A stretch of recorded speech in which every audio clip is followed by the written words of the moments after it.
Okay? Isto está-nos a preocupar porque nós sempre que fizemos propostas era para melhorar estas situações, tipo haver mais atratividade. A própria proposta da reforma é para garantir o quê? Que as pessoas conseguem aceder à reforma ainda a idade pelo menos de gozarem 1 ano ou 2, né? Antes de virem a ter problemas, mas também os próprios municípios conseguirem ir repondo o efetivo com o pessoal mais novo. Exatamente. Que venha trazer, que venha a acrescentar, porque não quer dizer que os mais velhos não acrescentem, porque têm sempre a sabedoria, né? O know-how da sua experiência ao longo da carreira, que é muito importante também numa equipa, mas é tal coisa. Uma coisa é se tu tiveres lá a gente chama um velhote, né? Lá no carro, outra coisa é quando tu tens 3 e tens um novo. O novo olha para o lado e pensa, pronto, tem que ser eu, porque não há outra hipótese, porque por mais que os mais velhos queiram ajudar, não vão ter a resistência nem a capacidade de durar tanto tempo que tem o mais novo, como é natural.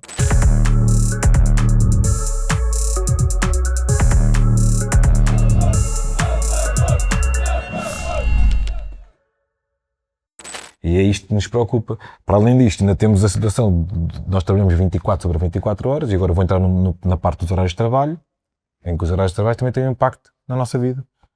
Okay? Nós temos vários tipos de horários em Portugal. A maior parte dos serviços dos bombeiros estão escalonados em 4 turnos, rotativos, uns de 12 horas, outros de 24. E depois há poucas corporações que estão a 5 turnos, também de 12 horas, e outras a gente também não sabe como é que eles estão. Não sabemos muito bem qual é o horário que eles têm, porque é tão confuso que eu acho que nem as próprias câmaras sabem bem qual é o horário que têm.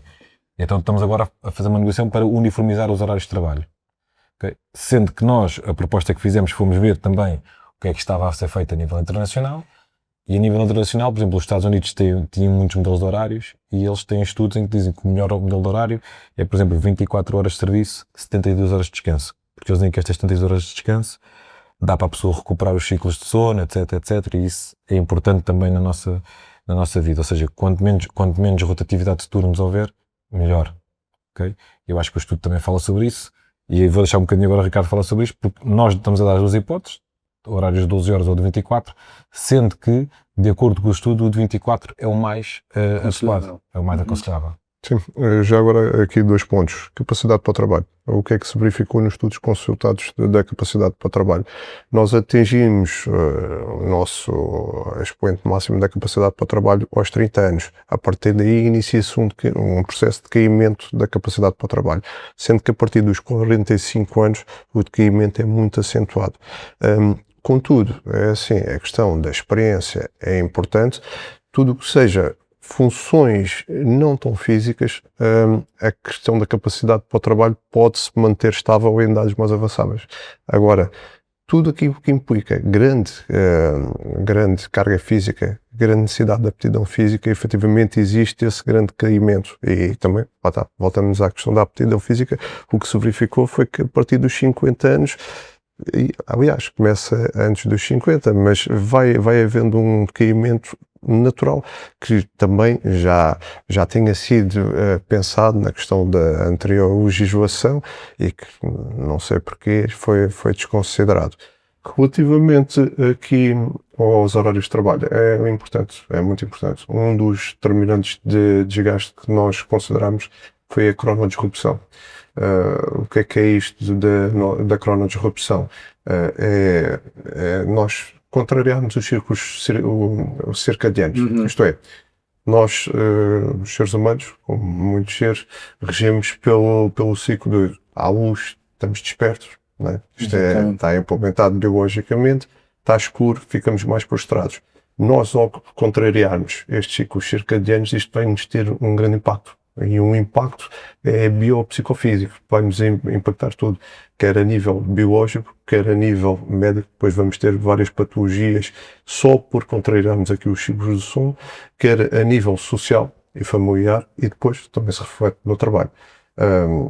Assim, a IARC, um instituto de pesquisa relativamente no cancro, que faz parte da Organização Mundial de Saúde, já está consignado que a cronodisrupção é provavelmente carcinogénica. Só o facto de alterarmos, contrariarmos, sim, efetivamente, dizem que só pelo facto de fazermos trabalho por turnos, trabalho noturno, provavelmente poderemos padecer de um Aumenta as cancro hipóteses. em virtude disso. Mas depois, isto da coronodisrupção tem um impacto, lá está, transverso.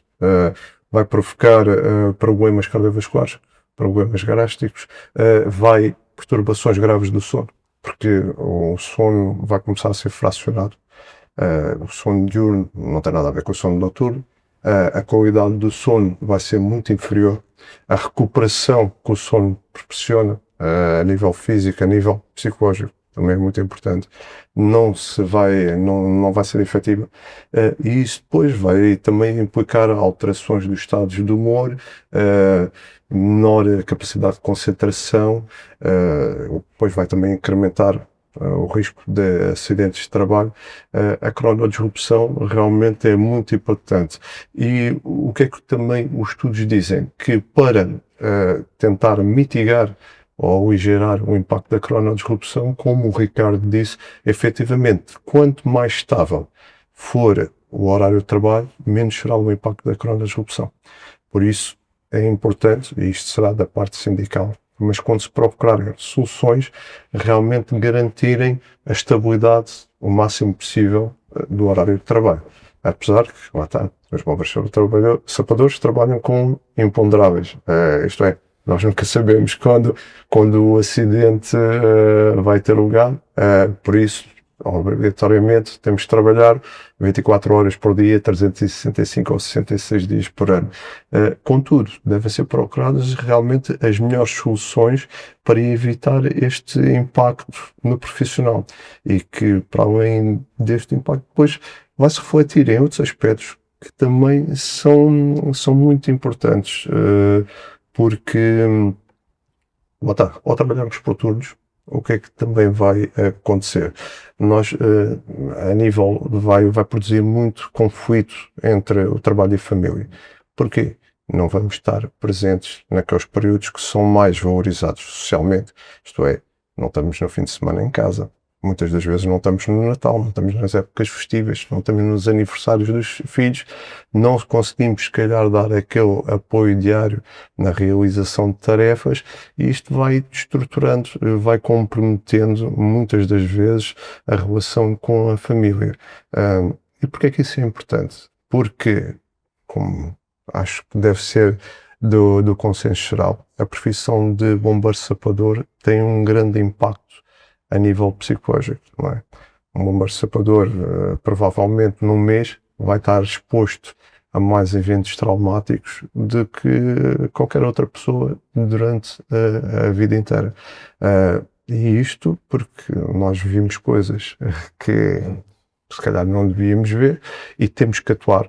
E temos que atuar baseado no treino que temos com a menor emoção possível para conseguirmos funcionar. E isso vai-nos produzir, também vai-nos ter grandes impactos a nível psicológico, porque o processo não é assimilado, e isto, num processo cumulativo de anos e anos e anos, depois vai-nos levar a muitas patologias, nomeadamente a depressão, as doenças de stress traumático, burnout, e em última instância até pode levar a suicídio. Todas estas patologias na bibliografia consultada verifica-se que os bombeiros têm muito maior incidência que a população em geral. Como o Ricardo acabou de dizer, e eu vou referir aqui, está visto que se calhar o horário de 24 horas de serviço e 72 horas de descanso Seria o mais correto. Seria o mais correto. E aí agora, para o nosso sindicato tentarmos explicar isto às pessoas não é fácil. Mas há estudos. Sim. É que quando ele diz isso eu penso, mas há os estudos que justificam, Certo, não é? E já vimos aqui outros estudos. É verdade que há estudos, e por isso é que mas como nós não podemos impor nada, ou seja, Claro. nós estamos a propor, sendo que há municípios que já estão a 24 horas, foi experimentado à altura do Covid, e aquilo funcionou resultou bem. Mas com a pausa das 72, como disseste no modelo, ok. Sim, tem a pausa das 72 horas. Nós agora estamos a propor esse horário para os bombeiros sapadores, estamos a deixar sempre a hipótese também das 12 horas de serviço 24 de descanso, 12 horas de serviço 48, sendo certo que a gente sabe que este horário, a nível da saúde, não é o mais indicado. Claro, exatamente, estamos a falar.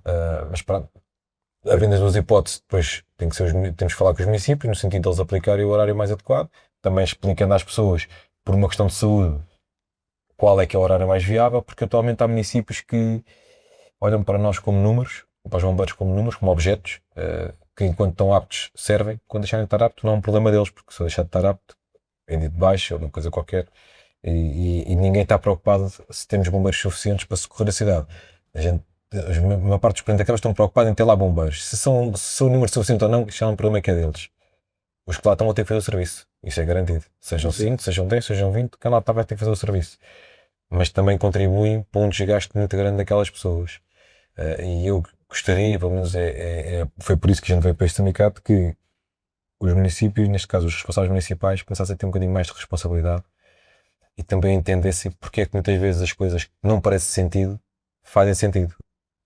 Okay? É lógico que um horário de 24 horas, para uma profissão normal, se calhar não faz sentido, mas na profissão de bombeiro, se calhar faz sentido, até porque basta olhar para outros países e ver se lá é assim por questões de saúde, se calhar temos que começar a evoluir e a avançar e a aplicar cá. Tu tens municípios, por exemplo, que têm os horários distribuídos por 5 turnos e depois não têm efetivos. Estamos a falar, se calhar, posso até dar um exemplo se calhar, de um município grande, o município do Porto. O município do Porto tem 5 turnos, mas não tem um efetivo, se calhar, responsável para garantir o socorro à cidade. Quando é que isto vai ser um problema? No dia que acontecer algo grave. Mas isso quer dizer o quê? Que há turnos que não têm ou há bombeiros que estão a repetir? Não, imagina, turnos, o efetivo que na tu tens, rotação. o efetivo que tu tens, tu distribuis por 4 turnos, né? Tens um número por turno. Se distribuis por 5, o mesmo efetivo, estás a reduzir. A diluir Ok? a coisa, não é? Pronto. Exato. Nós, com a nossa proposta, por exemplo, o município do Porto ganharia um aumento de efetivos por turno, o que seria Só pela importante. simples alteração de Só pela horário. simples alteração de horário. Isto dá um exemplo. E isto é muito importante. Porquê? Porque garante mais seguranças operacionais. O trabalho feito, um trabalho que devia ser feito, por exemplo, pelo 20, se for feito por 10, estás a desgastar aquelas pessoas. Se for feito por 20 ou por 25, é muito melhor. Exatamente. Mais segurança, menos desgaste, mais longevidade. Okay? Também temos de ter esta preocupação, porque não é só a gente falar com os políticos e depois, coitados dos bombeiros, vocês realmente têm muitos problemas a nível de educação ecológicas, psicológicas e por aí fora, e de ósseo, e disto, e daquilo e do outro. Mas depois não tomam medidas para mitigar esses problemas. E isso é o que nos chateia a nós como sindicato, porque palavras bonitas estamos nós cansados. Nós queremos atitudes, queremos tomadas de decisão que valorizem as pessoas. E por isso é que nós lutamos por uma unidade de reforma que valorize estes profissionais e por um horário que acautele também a saúde destes profissionais. Como o Ricardo disse bem, nós como bombeiros sabemos que muitas vezes vamos para ocorrências e vamos nos expor aos riscos, e tem que ser, porque alguém tem que o fazer. Por isso é que somos bombeiros, né? Senão tinha que se arranjar outras pessoas para lá ir, e por isso nós expomos-nos ao risco, sabemos das consequências que isso nos pode trazer, mas também queremos que depois haja a respectiva valorização com condições tanto de proteção na doença, de acesso à apresentação, de horários de trabalho, que nos acautelem a recuperação e o acompanhamento na nossa carreira de medidas que valorizem. E neste momento não temos. Tudo aquilo que foi feito até agora não segue a lógica dos estudos, pelo contrário, inverte a lógica dos estudos, e ninguém tem vontade de mexer. Parece que é um problema mexer. Como diz o governo, costuma dizer ao sindicato, até é justo aquilo que vocês pedem. O problema é que isso depois tem efeito dos outros também quererem. Okay? Mas quem são os outros? Quando eles dizem As outras profissões da função pública também Claro. quererem. Mas a questão não está por aí. A questão está a especificidade de cada função. Exato. Não é? Se calhar, se for lá uma profissão qualquer, não quero estar a enumerar para não ofender ninguém, mas que não tem, por exemplo, as especificidades da minha carreira, pedir um horário igual, se não faz sentido, não faz sentido. Não faz sentido. Vocês não trabalham 24 horas. Não garantem o socorro 24 horas. Não faz sentido terem um horário de 24 horas. Estás a entender? Tipo, também o próprio governo tem que saber explicar isto. Mas eu me chatei também sempre que os bombeiros pegam numa profissão que é idêntica à nossa e dizemos, nós queremos as condições que vocês têm para esta profissão. Por exemplo, vou dar o exemplo do CIADAP. A PSP não tem cotas, né, de avaliação. Nós queremos uma situação, pelo menos o mesmo que eles têm, porque é justo, temos uma carreira hierarquizada, né, queremos aquilo. Não dá, porque arranjam mil e uma desculpas para não dar. Todas elas inválidas. E por mais que a gente lhes diga que são inválidas, nunca vão acatar. E sempre que a gente quer alguma coisa que é específica para nós, também há sempre entraves que depois os outros vêm pedir. Então espera lá, se eu estou a pedir aquilo que os outros têm, vocês não me dão, só tenho que fazer exatamente aos outros o mesmo que estão a fazer a nós, não é? Faz sentido. É isso que eu estava a pensar, não é? Exatamente. Isto acaba por ser um bocado Epá, tudo bem que isto é uma força, uma luta de poderes desigual, né? O verde é faca e o queijo na mão. Nós tentamos, através dos estudos que são feitos e da literacia, apresentar propostas e fundamentá-las. O problema é que ninguém quer olhar para isto. Porquê? Vocês têm de estar a razão. Exato. Depois tinha de se mexer com... E é isto que revolta os bombeiros, e depois estavas a ir aos protestos e as pessoas depois, daquele dia já não somos heróis, somos bandidos, não é? Somos bandidos ali por um dia, depois no dia seguinte somos heróis outra vez. E as pessoas não entendem porque é que os bombeiros muitas vezes se revoltam. Revoltam-se porque não se veem reconhecidos. Exatamente. Okay? As pessoas não podem ficar estadas com os bombeiros quando vêem os bombeiros a extravasar a sua revolta, porque isto são anos e anos e anos assim. E têm que entender que para nós também é muito complicado vermos colegas que a gente trabalha todos os dias a padecerem porque ninguém teve a hombridade de dizer assim, vamos criar medidas para os bombeiros para evitar que estas pessoas cheguem a esta idade, ainda ao serviço, e acabam por falecer porque nós não tivemos esse cuidado de garantir medidas que valorizem estas pessoas. Porque a valorização é assim, é com medidas. Não é com palavras. A gente apanhamos uma catástrofe, uma coisa qualquer, vem sempre notas de agradecimento e de louvor aos bombeiros. Isso para nós passa ao lado. Exatamente. Isso passa ao lado. Ainda há porque tu afirmaste e também dou em conta que tu disseste, mas há estudos. O problema é que, assim, posso dizer que este trabalho técnico foi apresentado quer ao governo, quer a todos os partidos com sempre parlamentar, quer a outras entidades. E eu não sei nenhuma apresentação em que me dissessem, não, tu não tens razão, não, isso. Todos deram razão e todos disseram, não tínhamos noção, agora temos presente, mas depois o problema... Só isso, foi cultura geral. Foi fazer cultura geral. E isto é que nos chateia a nós como bombeiros. A mim chateia-me como eu sou sindicalista, mas a minha profissão é bombeiro, mas a minha profissão não é sindicalista. Criámos o sindicato na altura para poder chegar a nossa voz a quem de direito, a voz chega. O problema é que quem lá está do outro lado não está receptivo. Okay? E tu olhas para o Parlamento, tu vês lá até alguns deputados que estão receptivos e que sabem que a gente tem razão. O problema é que 230, se calhar tens lá 10 que sabem que a gente tem razão. 10 contra 220 não dá. Exatamente. Okay? Não conseguem mudar o sistema. E alguns, se calhar, já estamos a falar com 60, 70% de efetivo, estão acima dos 50%. Exato. E isto é preocupante. Muito preocupante. Infelizmente é preciso haver um evento disruptivo para depois serem implementadas medidas. E nós não queremos que isso aconteça.